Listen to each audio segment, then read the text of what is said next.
Good morning, everybody. Good morning. Wow, there's a bunch of people in here. It's pretty cool. And welcome to all of you online. Glad to have all of you here this morning. So, lots going on in the world. And I was a bit torn as to how much energy to give it today. Interestingly enough, it ties in a bit. And so we will talk a little bit about it, but we will turn from the conditions to the solution. And the solution, inevitably, and always, is love. And that's the theme for the week, or the month. It's a theme for a lifetime, if you really want to put it that way. So I thought I would start, and it just kind of came to me as we were meditating this morning. I thought we would start with the prayer of St. Francis of Assisi. And it goes like this. Lord, make me an instrument of your peace. Where there is hatred, let me sow love. Where there is injury, pardon. Where there is doubt, faith. Where there is despair, hope. Where there is darkness, light. Where there is sadness, joy. O divine Master, grant that I may not so much seek to be consoled as to console, to be understood as to understand, to be loved as to love. For it is in giving that we receive, it is in pardoning that we are pardoned, and it is in dying that we are born to eternal life. Amen. So this month we're talking about love, and I'm going to I kind of went back and looked at everything we've talked about this month. And so I'm going to try to tie it all together into one nice little package. So we'll see how that goes. Prayers of support are appreciated. So as I think about love, or God as love, God is love, God as love, all of that. If you recall back early in the month, we talked about love as being the fundamental prime creative force in the universe. And I'm going to pause because I forgot to do something real quick. I have a special guest here this morning. My brother, Jerry, and my mom, Marilyn. Say hello.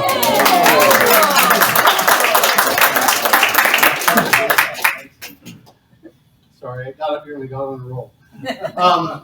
So you can say hi to him after. So there you go. Love is the prime creative force in the universe. Love creates everything. Love is in everything. It is in love, as love, by love that we are created, and it creates in, through, and as each and every one of us in each and every moment, whether we are conscious and intentional about it or not. That's the important part to remember. Whether we are conscious and intentional about it or not. Love, the creative force in the universe, is always acting on the dominant tendency of our thought. Remember we were talking about that?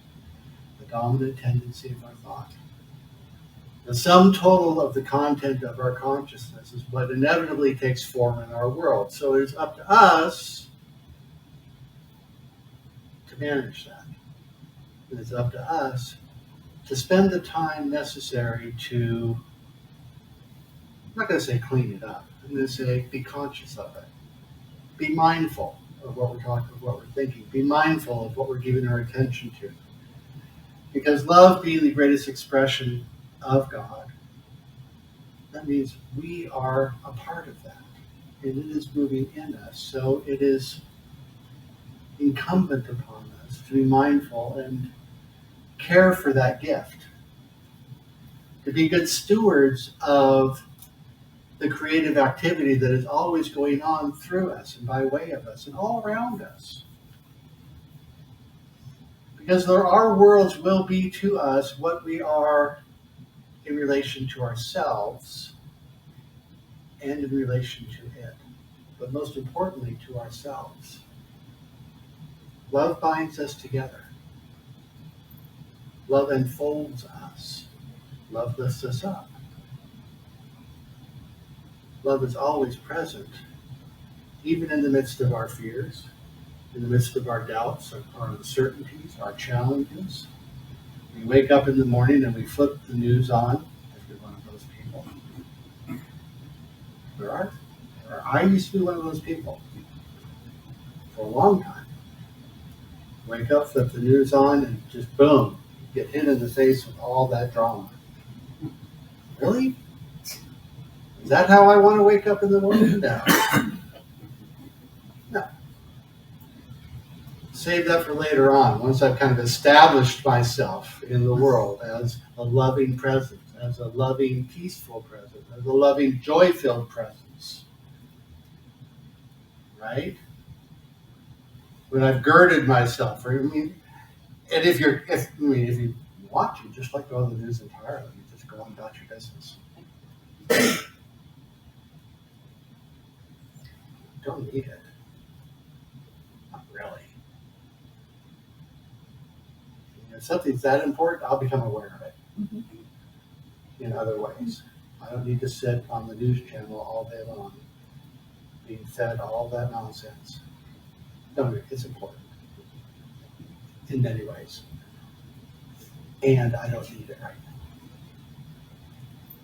I would much rather focus intentionally on how I can improve not just my life, but the lives of those around me. Let's take the divine gift that we have been given to live and move and be and express ourselves as a loving, creative, joy-filled presence. Let's take that to heart. Let's take it seriously and joyfully. How can I bless the other people around me?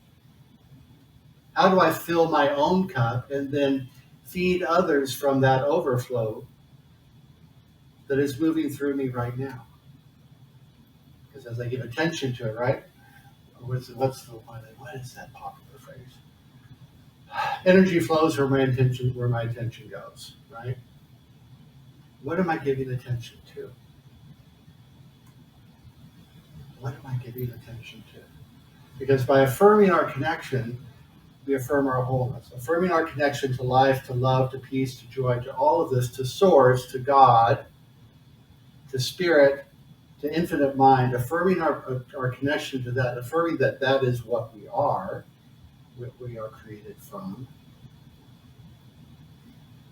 only serves to build us up, to lighten the load, so to speak, and enliven our being. Enliven our being. Because to the degree that we are conscious of the connection, we expand our ability to create, we expand our ability to heal our lives, we expand our ability to be open to life, to love, to peace, to joy. Gerald, what's the first Mother Teresa one you've got? The longer one. Okay. Mother Teresa. I've got two from Mother Teresa today, so we're going to take them both back to back. I am not sure exactly what heaven will be like, she says, but I know that when we die and it comes time for God to judge us, he will not ask, how many good things have you done in your life? Rather, he will ask, how much love did you put into what you did? How much love? And the next one, John. Thank you. I love this. I'd never seen this before yesterday. I'm a little pencil in the hand of a writing God who is sending a love letter to the world. Wow.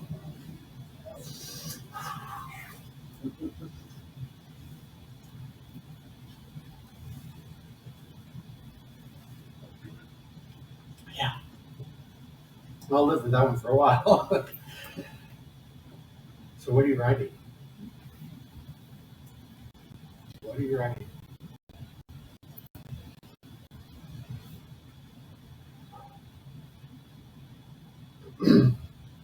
So that's been on my mind a lot the last 24 hours. That's for sure. What am I writing? What am I telling the world about me? What am I telling the world about itself? Right? So when I look at what's going on in the world, when I'm looking about not just Ukraine, many countries in South America are in trouble, Haiti's in trouble. There are a lot of places in the world that are in trouble right now. So what story am I telling about them? Does it serve them to tell the story about how horrible it is? No. How do we serve them as conscious, aware, creative centers of life? As conscious, aware individuals who understand the truth of who we are, hence the truth of who and what they are, what do we do as creative beings? What would love have us do on not just our behalf, but on their behalf? Not just on their behalf, but on our behalf, because it works both ways. It's a reciprocal activity. It's a symbiotic activity, because as we grow and expand, so does the entire human race. Because at that level of consciousness, we are all one. There is no separation. Yes, I'm individualized, but I'm not isolated. There's a level at which we are all connected. And so the impact of my growth is not just impact on me, it's impact on all. That is why I can do prayer work for you, and it makes a difference. When I speak my word on your behalf, I'm changing my consciousness about you, hence changing your consciousness about you. That's how it all works. So to the degree that I know the truth about me, knowing the truth about you, that is the creative activity of spirit in me about you, and in you about me. It's around and around and around and around and around. That's why we say we are a teaching and a healing order.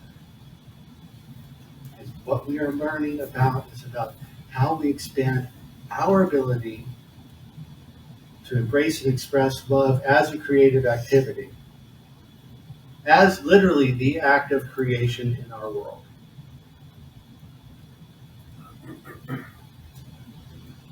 To that degree, healing our own lives and healing the lives of everyone around us. So what is the best and most powerful thing we can do for the human race, for our planet, for our universal family, if you will? It is to simply know the truth. It's to stand forth in our world, stand in our lives, look the facts in the face that we don't like, look at the fear, look at the anxiety, look at the angst, look at the conflict, look at all of it and say, no. No more. What I know is the truth. And the truth is beyond that fear, beyond that appearance, is love. Beyond that appearance is a divine idea of God, individualized at each and every individual. Individualized as the country of Ukraine and all of its inhabitants. Individualized as the country of Haiti and all of its inhabitants. Individualized as the country of Myanmar and all of its inhabitants. We look at all the angst and all the trouble and say, no, the truth is love and light and peace. The truth is joy and wholeness.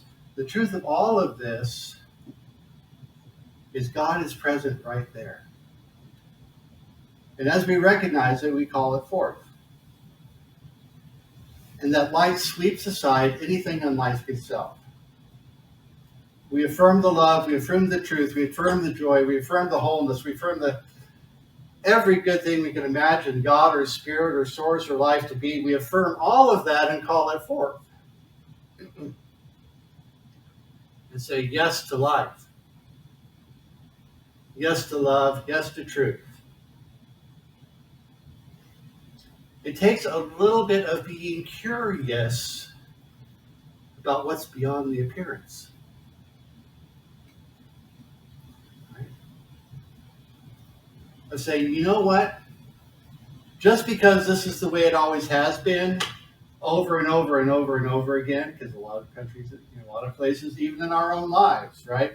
We get revisited by things by conditions, by circumstances in our own lives that we thought, I handled that. And then it comes back and we're like, man, I thought I handled that. I thought I dealt with that issue. Whether prosperity, health, whatever. You name it. We've all been there. I thought I took care of that. So it takes me a little bit curious about where I'm stuck in my perceptions. So we start with connection, right? We are connected with Spirit. Spirit is our connection to ourselves, each other, and to life. We go from connection to creativity, and from creativity, we have to go to curiosity. Say, I need to be a little bit curious, a little bit inquisitive about what's going on in my life and what's going on around me. I have to be open to things maybe that I thought, what, this is the way it's always going to be. Is it really? Is it really? There's an old story, and I love telling the story because it's just perfect for the situation. Don't stop me if you don't say anything if you've heard it. So there's a family gathered together for a holiday meal. There's a mom and her boy, and then mom's mom, and then mom's grandma. And they're cooking the meal, and they're preparing the food, and they've got the ham out, and mom goes over and cuts the end off the ham. And as they're preparing it. And the little boy says, Mom, because he's being curious, he's being inquisitive, why do you cut the end off the ham? Because it looks like it's good to go. And she says, well, that's the way my mom did it. And so she turns to her mom and says, Mom, why did you always cut the end off the ham? She says, well, that's because that's the way my mom always did it. And so they go over to the grandma who's sitting over in the corner, kind of hanging out, watching all this and smiling. Well, Grandma, why did you cut the end off the ham? Because that's what I had to do to get it in the pot.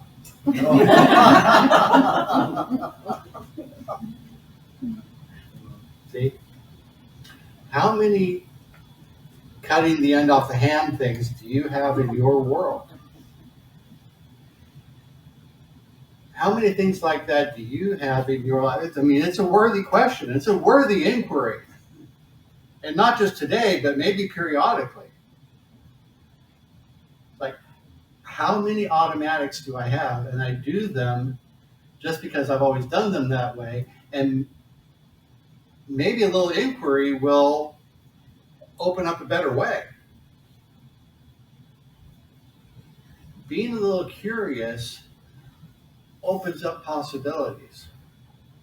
Being a little curious and being a little willing to be open to change tells the universe that we are ready to grow, that I'm ready to be more, that I'm ready to do more, that I'm ready to express more. Being a little curious means saying, you know what?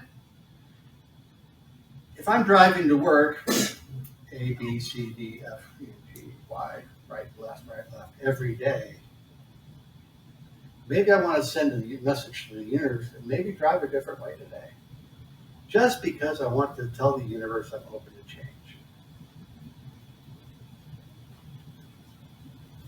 Do you put on one sock and one shoe and then one sock and one shoe?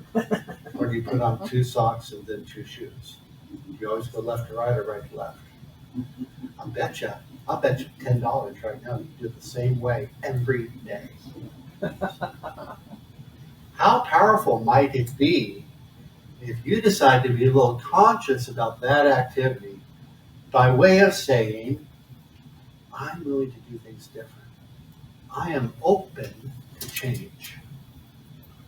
I am open to possibility. Look at the automatics in your life.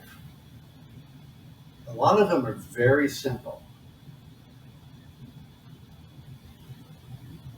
And changing a little bit of that says, you know what, I'm open to more. I'm open to love. I'm open to more joy. I'm open to more prosperity. I'm open to all kinds of wonderful things being in my life. And frequently, the act of doing something differently lets the universe know that I'm engaged with this. Just thinking it, just saying it out loud is one thing. Doing something that supports the activity is that next step. Being engaged with the activity is that next step. And what that says is I'm willing to be courageous about my living. I did a little study. Really, do you know what the etymology of the word courageous is, or courage is? The root word of courage is cor, Latin. Cor, meaning heart.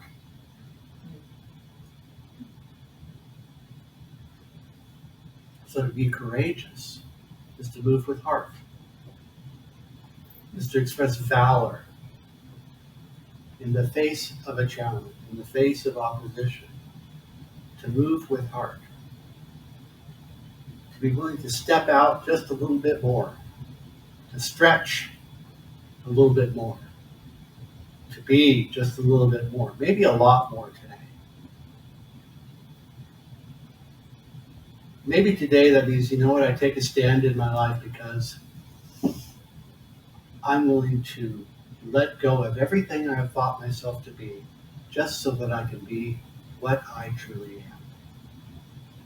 That's what St. Francis was saying at the end of that prayer. What was the line exactly?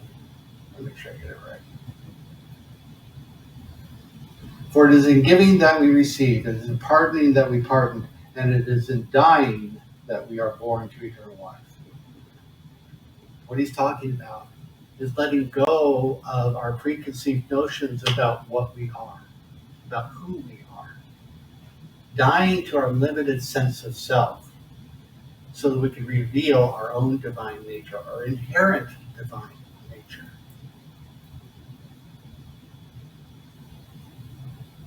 How much love am I willing to express? How much peace am I willing to affirm? How joy-filled, love-filled, peace-filled am I willing to be and to express in the face of all the nonsense? Am I willing to really be a core of peace amidst the storms of life? Am I willing to be that right now? So let's put this all in practice. Join me in prayer.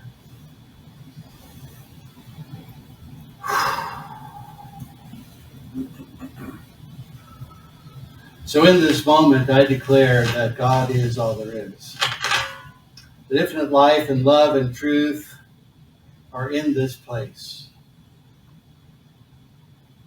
That it surrounds us and folds us and lifts us up right here and right now. It expresses itself through each and every one of us here in this space and all of you out there online today and watching later on.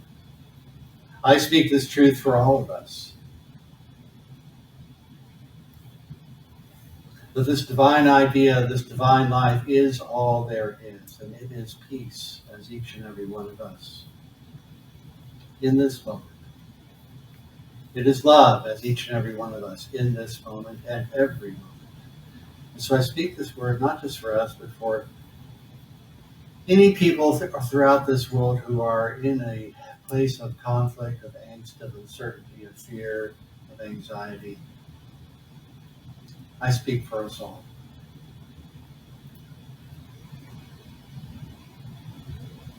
We breathe this in, and we let it go.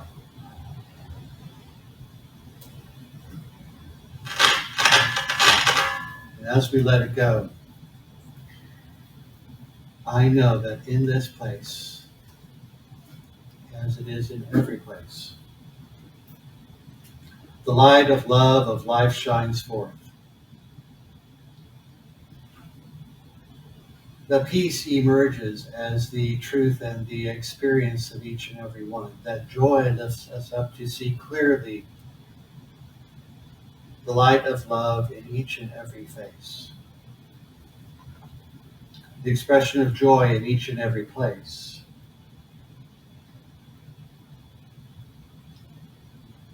That even in the empty spaces,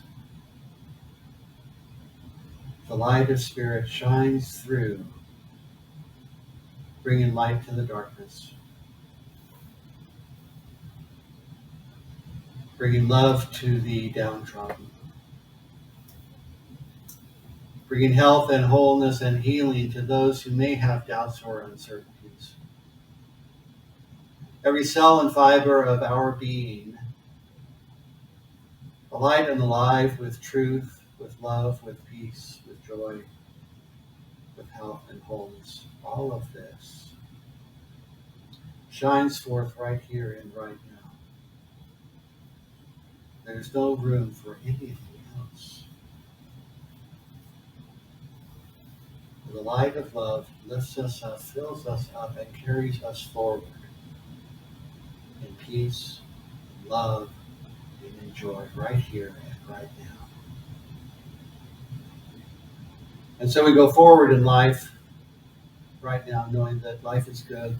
Life is very, very, very good, as each and every one of us. And we're so very grateful for this realization, this awareness, not just in this moment, but in every moment going forward. I affirm that each and every one is conscious and aware on a moment-to-moment basis of the truth of our being, that each of us is a gift, and that gift is given in this moment, in every moment. And so we let it be, and so it is. So it is.